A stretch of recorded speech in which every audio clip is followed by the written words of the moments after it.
Thoughts on being back at home for another conference game and a salute to service game? Yeah, first and foremost, just a great opportunity for us to highlight and recognize all the servicemen and women in the Tampa Bay area. Such a big part of our community, not only with the armed forces, but with the first responders, the police, campus police, firefighters, for us to just kind of acknowledge how important they are in the day-to-day lives of our community. And then to start, with the conference season on the road, to get back at home and to get back on track a little bit, it's very, very important for us. Your thoughts on the opponent? Real good defensive team. Yeah, they're good. We talked about, their guard play with Vital and El Tariq, two of the best guards in the league. Vital's the best rebounding guard in the league and obviously a dynamic scorer. They're long with Polly now playing at the 3 and a Cuck playing at the 4, top 5 in the country in block shots. And the guy who's really developed is Carlton down low. He's a load. You got to really do a good job of guarding him. And then the reason they're good is that the guys off the bench, some of them have played, and the young guys are giving them really good, solid minutes with a lot of energy. So it's a team that has lost a couple close games, close game to Xavier, close game to Indiana, or they'd be a top 25 team in the country right now. Lost a tough one on the road, so both teams are coming off losses right now, and it's very important that we respond the right way, both physically, mentally, on the defensive end in particular. Coach, as you get ready for UConn, with both teams having so many returning players, how do you kind of prepare your team so that they don't get too comfortable based on what they already know from last year? Well, after Wednesday night's game, if we're comfortable, we got big problems. You know what I mean? And I don't think we do. So our guys understand how good the University of Connecticut basketball program has been and is right now. A little bit of a resurgence, and they're very talented.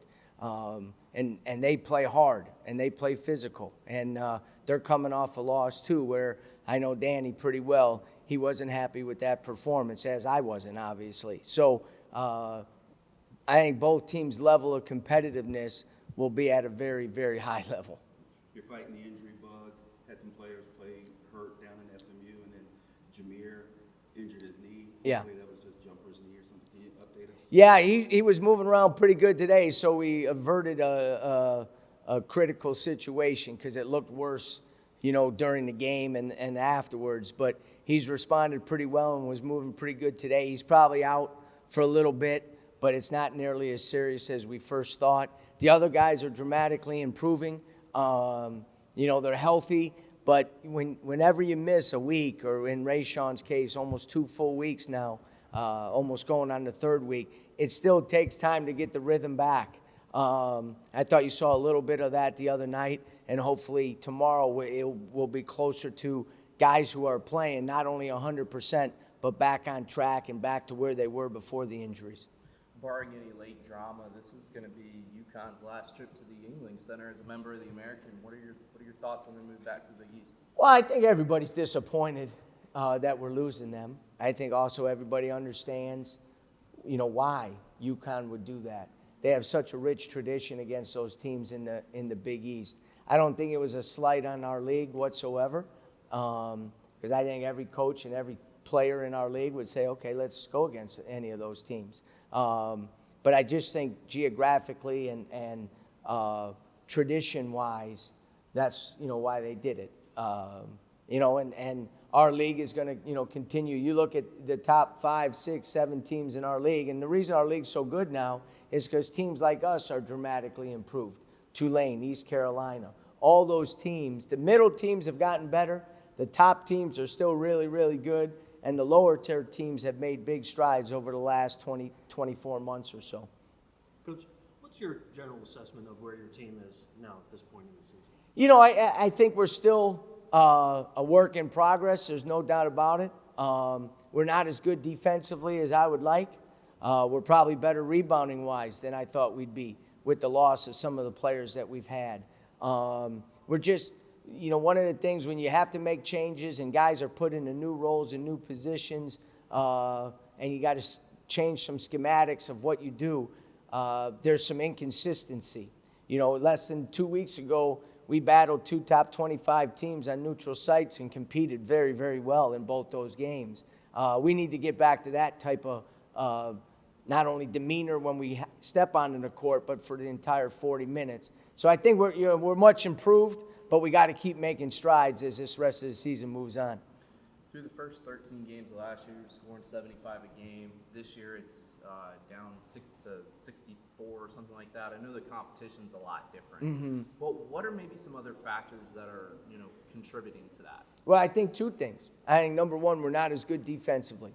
So we're not getting as many stops and rebounds and fast break opportunities. We're taking the ball out of the net too many times. The second thing is we have not shot the ball well. We have not got to the free throw line as much, and we have not converted when we got to the free throw line. So you add all those up, and you're not going to score as many points. We've also not, because of the depth issues, not been able to maybe play at the pace that we're accustomed to playing at. We've had to slow the ball down a little bit and lessen the possessions in the game as well. When you add all those up, it probably comes up to that 10 points a game. You know what I mean? If we were shooting what we need to shoot overall, you take a look in that SMU game, 11 shots at the rim in the first half, not converted, all right? Just make half of those, I'm not saying you got to make all 11, just make half of those. Well, now your field goal percentage is close to 50 overall, and it's a 4-point game at halftime. And that's just something that we need to get better at. We just need to finish stronger, or if there's multiple help guys coming, we got to be able to spray that ball around and kick it out for some open shots. Do you think that maybe guys might be doing a little too much at the rim? Maybe, instead of taking the contact or taking the easy play, they're making it a little more difficult? I thought in the last game, we took off too early on our layups, and now you're shooting scoops and reverses and so forth. With David and Quincy, you never have to ask them to find and seek contact around the basket. But then, if a foul isn't called, we still need to convert.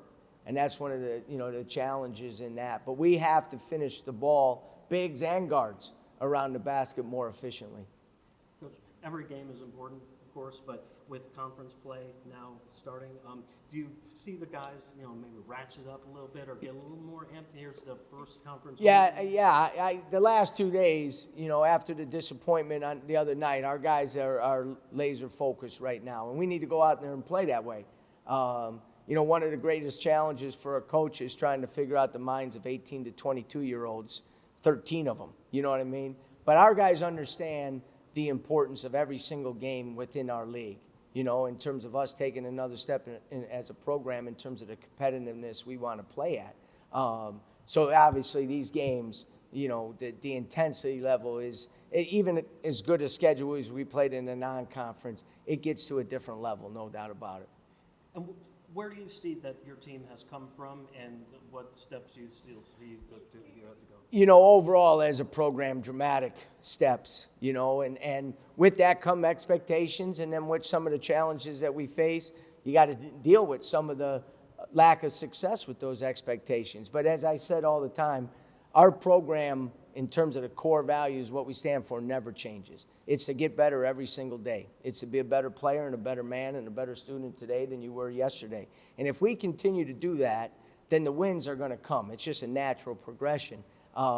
We faced some adversity this year that we weren't maybe prepared for or didn't see coming.